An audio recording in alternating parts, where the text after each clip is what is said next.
মুরগির মাংসে পেঁয়াজ আদা আর জিরে বাটা দিলাম, লবণ দেব পরিমাণ মতো, হলুদ পরিমাণ মতো,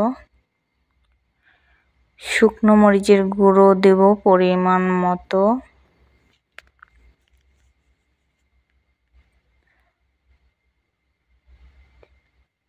সব দিয়ে দিচ্ছি। এবারে সামান্য পরিমাণে তেল দিয়ে দেব। সুন্দরভাবে সব কিছু মিশিয়ে নেব। ভালোভাবে মেখে আমি 10 মিনিট ঢেকে রাখবো, মাংসটার ভিতরে যাতে সব কিছু মশলাগুলো ঢোকে। এবারে আমি আলুটা ভেজে নেব। সামান্য হলুদ দেব। মাংসে আলু দিলে অনেক স্বাদ লাগে, তাই মাংসের আলুটা ভেজে নিচ্ছি। এবারে আমি উঠিয়ে রাখবো। মাংসটা তেলে দিচ্ছি কড়াইতে, সুন্দরভাবে নাড়বো। খুব সুন্দর হচ্ছে। সামান্য পরিমাণের পানি দিয়ে দেব, নয়তো তলে লেগে যেতে পারে।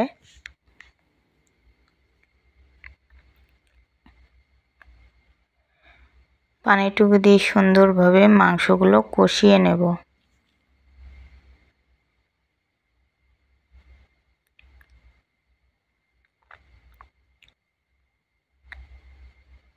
তারপরে আমি আলুগুলো দিয়ে দেব। আলু আর মাংস সুন্দরভাবে মিশিয়ে দেব।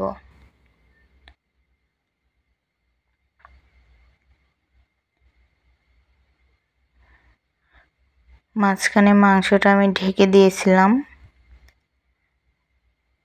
এবার জিরে আর গরম মশলা ভাজা গুঁড়ো দিয়ে দিলাম।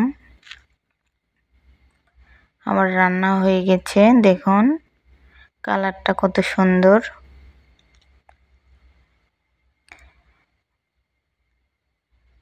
এখন আমি